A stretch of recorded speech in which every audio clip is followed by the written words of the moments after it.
Olá, amigos, sejam bem-vindos para mais uma aula dentro do conteúdo religioso.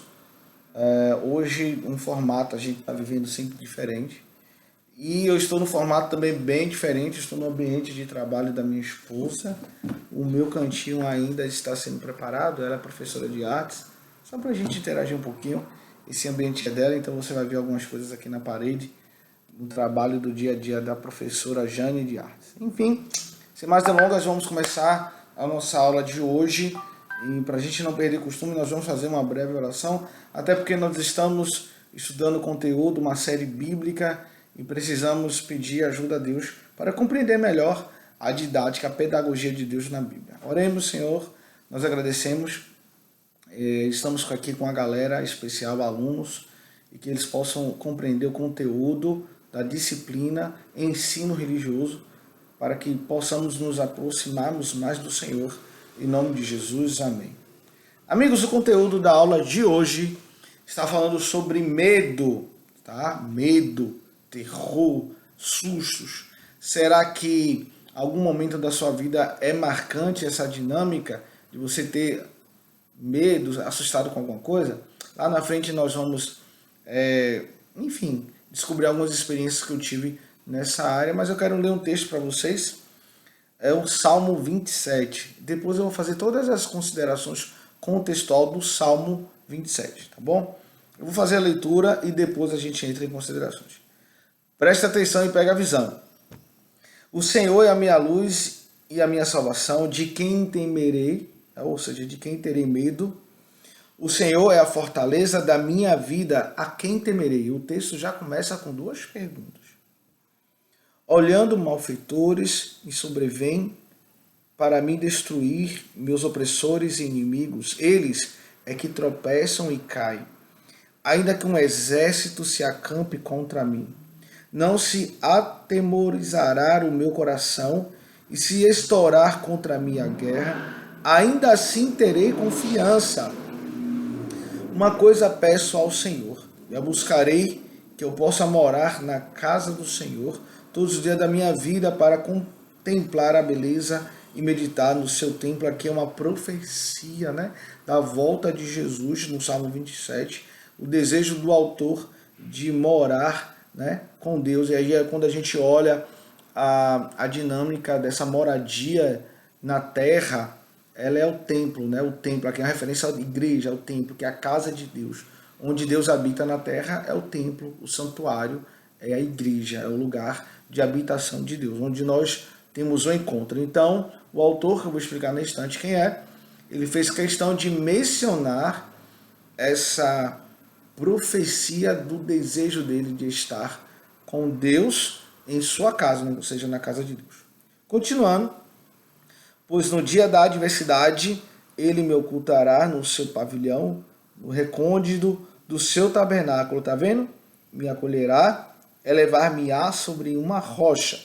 Agora será exaltada a minha cabeça acima dos inimigos que me cercam. No seu tabernáculo oferecerei sacrifício de júbilo, cantarei e salmodiarei ao Senhor. Ouve, Senhor, a minha voz, eu clamo, compadece de mim e responde-me. Agora o centro do Salmo 27 é esse versículo. Ao meu coração me ocorre, buscai a minha presença, buscarei, pois, Senhor, a tua presença. A ideia do autor é de buscar a Deus intensamente. Ele continua, a música, né, a gente não sabe a melodia, mas a gente sabe a letra dessa canção. Não me escondas, Senhor, a tua face. Não rejeitas com a ira o teu servo. Tu és o meu auxílio. Não me recuses, nem me desampares, ó Deus da minha salvação. Olha esse versículo que lá na frente é uma experiência minha. A gente tem algo muito importante. Porque se meu pai e minha mãe me desampararem, o Senhor me acolherá. Ensina-me, Senhor, o teu caminho e guia-me por veredas planas, por causa dos que me espreitam, né? Ou seja, né, aqueles que estão na sua língua apertando a sua mente, né? Querendo alguma coisa contra você. Não me deixes à vontade dos meus adversários, pois contra mim se levantam falsas testemunhas e os que só respiram crueldade, maldade.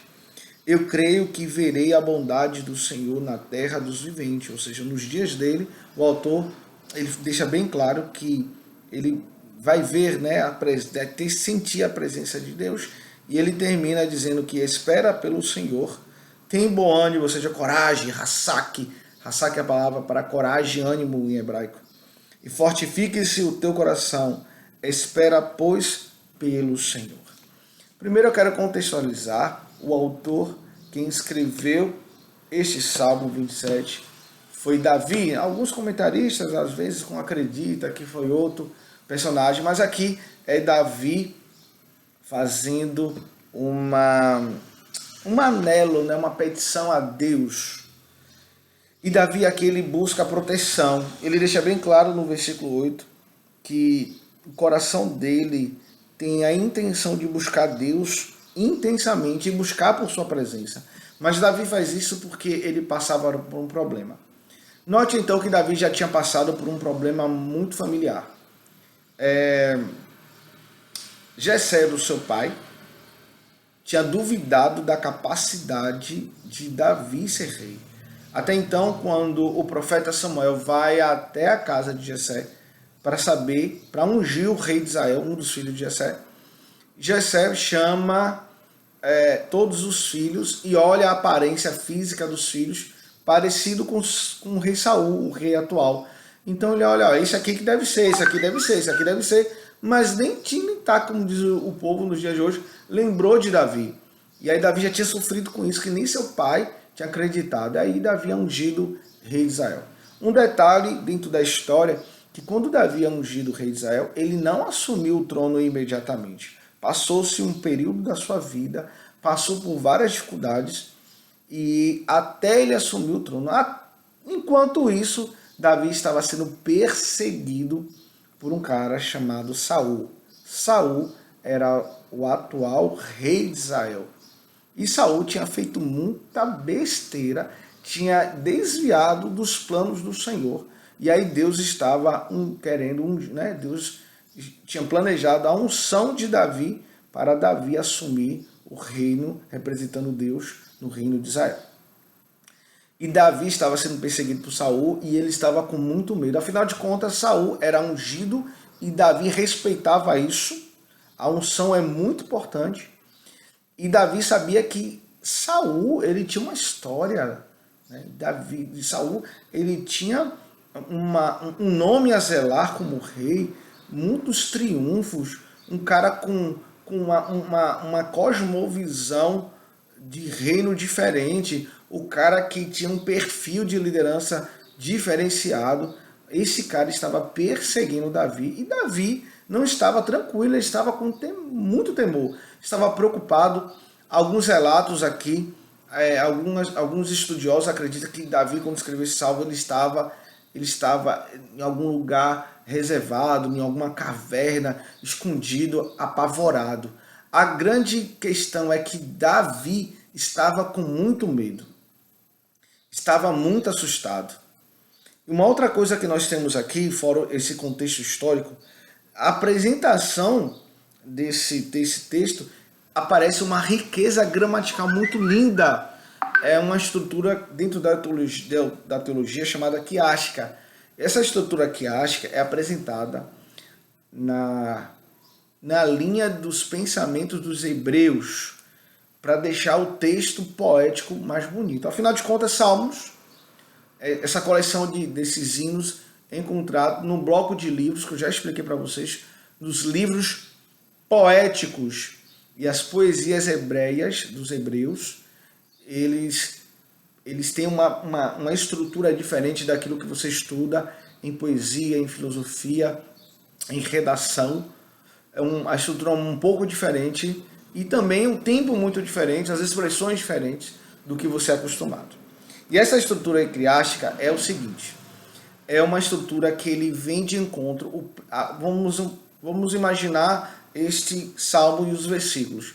O primeiro versículo com o último versículo, ele tem a mesma ideia, até você chegar no centro do texto, E aí ele mostra dentro dessa estrutura o principal fonte de informação do que o autor quer dizer. Um exemplo, professor, não entendi nada, o que é que tem a ver? Por exemplo, o versículo 1 a 3, a ideia dos versículos 1 a 3 é muito compatível com o versículo 14. Eu vou ler só para você ter ideia. O versículo de 1 a 3 diz o seguinte: pois a tua desculpa. O Senhor é a minha luz e a minha salvação, de quem terei medo. O Senhor é a fortaleza da minha vida, de quem vou temer? Quando malfeitores me sobrevêm para me destruir, meus opressores e inimigos, eles é que tropeçam e caem. Então a ideia daqui do versículo 1 a 3 é o Senhor é fortaleza, Deus é a proteção de Davi. O versículo 14 diz o seguinte, que é o último versículo: espera pelo Senhor, tem bom ânimo, fortifique-se o teu coração, espera pelo Senhor. Então a ideia do último versículo é fortifique-se o teu coração. Os três primeiros, fortaleza da vida de Davi, é Deus. E o versículo 14, fortifique-se o teu coração. Ou seja, as mesmas ideias, né? Às vezes ideias contrárias também aparecem na estrutura quiástica.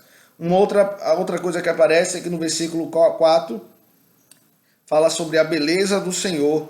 Já no versículo 13, que é a junção desse quiasmo, é a bondade do Senhor.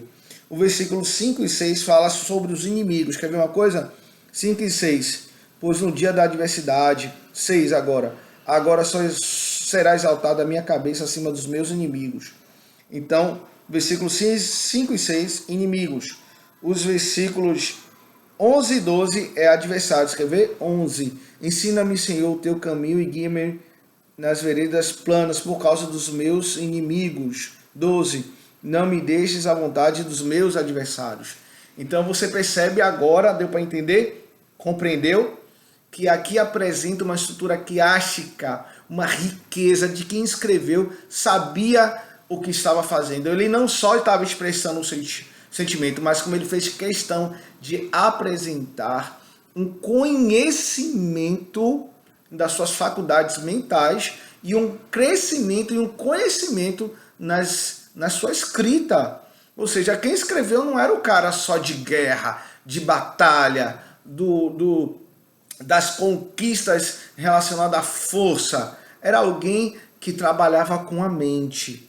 Ou seja, o que eu quero apresentar para vocês é que em mesmo uma guerra, em mesmo situações complicadas, precisamos ser pessoas pensantes. Precisamos ser pessoas proativas. E isso é um dom de Deus. E Davi apresentou o seu sentimento de medo através de uma riqueza poética, gramatical e cultural no Salmo 27. E eu gostaria de compartilhar, talvez não seja a mesma intenção ou intensidade do que aconteceu na vida de Davi, mas amigos, eu tomei um susto muito forte, cara. Um susto marcante. Para falar em susto, na verdade, e medo, minha habilidade é dar susto na galera, né? Meu irmão, minha irmã, pais, já tomaram cada susto, minha esposa, meus filhos, eu faço pegadinha, como diz minha filha, trollagem direto com eles. Mas eu tomei um susto que foi para a história. No início do meu casamento, Jane grávida, minha esposa, eu acho que algum de vocês já conhece essa história, eu já contei. Eu estava em casa, na casa de meus pais, porque Jane estava enjoada, enfim, aquelas coisas de grávida. E durante a madrugada, ela acorda e me diz: amor, você pega água para mim? Imagine eu, ceguinho, levantando de noite para pegar água. A minha sorte é que eu sabia bem o caminho, né? Casa do meu pai grande, dormi no meu antigo quarto, saí do quarto, fui pro corredor, fui para a parte da sala para a cozinha. Cheguei na cozinha, ela me pediu água, o que é que eu vou fazer? Fui lá na geladeira, peguei uma garrafa com água, um copo, saí da cozinha para a sala, da sala para o hallzinho do corredor para ir para o quarto. Só que me veio uma sensação estranha de que alguém estava me seguindo. Eu olho para trás e vejo um vulto. Brother, eu vi um vulto, cocei o olho e falei, não, é porque eu... Quando eu olho de novo para trás, aquele vulto preto começou a vir em minha direção. Brother, a primeira coisa que você vê um negócio desse, você pensa que é o capeta, é o Satanás veio para me pegar.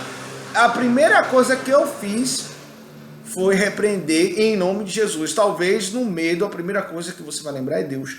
Talvez agora dá para refletir a intensidade do medo de Davi agora no versículo 8. Ele estava com a intensidade emocional tão forte, com tanto medo, que a primeira coisa que Davi fez foi buscar ao Senhor. A ideia disso aqui é apresentar o medo dele e a intensidade, porque ele buscou Deus, porque ele estava com medo. E aí na minha história, comecei a repreender em nome de Jesus, e aquele vulto vindo. Eu já mudei a direção do quarto que eu estava e fui na direção do quarto dos meus pais, e agora dou a ênfase a esse versículo 10, porque se meu pai e minha mãe me abandonarem, o Senhor vai me acolher. Eu sabia que meu pai e minha mãe jamais iam me abandonar. E aí eu comecei a bater, né? Vamos imaginar aqui. Na porta do quarto de meu pai, nada. E na altura do campeonato eu já tinha deixado o copo no chão, já tinha deixado a garrafa no chão. Bora, meu pai, abre em nome de Jesus, Senhor, repreende esse capeta, tá amarrado. E batia, e dei murro, e dei pesado, e nada. Comecei a gritar, socorro, me salva, o capeta tá aqui para me pegar. E na hora, meu pai abre, assustado que foi meu filho. Meu pai, o capeta tá aí atrás, vai pegar a gente. Me joguei, você pode dar dando risada porque não foi com você, irmão. Me joguei na cama, me embrulhei ali no lençol com minha mãe, meu filho, calma. Meu pai com medo também, assustado, não sabia o que estava acontecendo, que capeta era, se vem de cima, de baixo, do lado. Ele acendeu a luz, quando ele acende a luz, era a Jane. Ela estava com uma camisa preta, longa, e era ela que eu pensava que era o capeta. Mano, pensa um cara que quase dá uma parada cardíaca e morre. Perna tremendo, um susto daquele. Pois é, brother, tomei aquele susto. Comentário é que, poxa, se ela me pediu água, pra que ela foi atrás de mim? Até hoje ela não conseguiu, eu não sei. Não tava com medo, não pediu pra poder ficasse lá, entendeu? Ficasse lá. Enfim, tomei aquele susto, um pau retado e fui acalmado. Enfim, continuei vivo e com ela. Mas amigos, talvez a intensidade daquele momento de medo de Davi levou ele a aproximar mais ainda de Deus. Muitas vezes nós nos ficamos em situações desse nível. Alguns com mais intensidade, com mais força, em relação à atenção, ao medo, ao terror, e outros não. Mas a ideia que Deus nos dá é que em meio à aflição, ele, no versículo 14, para mim um fechamento incrível, espera pelo Senhor. Cara, tu tá com medo, tem bom ânimo. Olha a expressão, é certinha. Espera pelo Senhor, tem bom ânimo, fortifique-se o teu coração, ou seja, tenha coragem, amigo, calma, relaxe. Deus está falando, eu tô aqui. Entendeu? Vai estar tudo no controle. Se está com medo, o bicho está pegando, Deus vai acalmar o teu coração. Como aconteceu na vida de Davi, isso pode acontecer na sua vida. Tá bom? Que Deus te abençoe, que guarde sua vida, que você siga os conhecimento bíblico de Deus para aplicar não só na sua vida espiritual, mas em outras áreas da sua vida. Precisamos parar, respirar, ter calma, não tomar decisões precipitadas. Precisamos buscar a orientação de Deus e temos várias maneiras. A leitura da Bíblia é uma delas, a oração também, buscar conhecimento de pessoas mais velhas que são usadas por Deus, também é uma forma de ouvir Deus, tá bom? Que Deus abençoe sua vida. Vamos terminar essa aula, que você possa estar agora religando a sua bateria com Deus, porque afinal de contas a capela, a nossa aula, é um lugar de paz, tá bom, galera? Feche seus olhos e oremos. Obrigado, Senhor, porque sabemos que por mais que venha o terror, as tensões, o medo, o susto, o desespero, o Senhor vai estar conosco. Que possamos olhar a Bíblia para crescermos e estarmos ao seu lado. E nós queremos ter a paz que o mundo não oferece. Em nome de Jesus Cristo. Amém.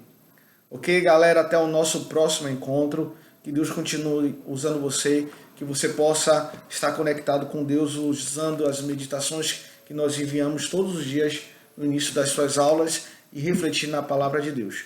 Até o nosso próximo culto. Fica com Deus e olha só, próxima semana vamos estar utilizando o nosso manual, tá bom? Forte abraço, tchau!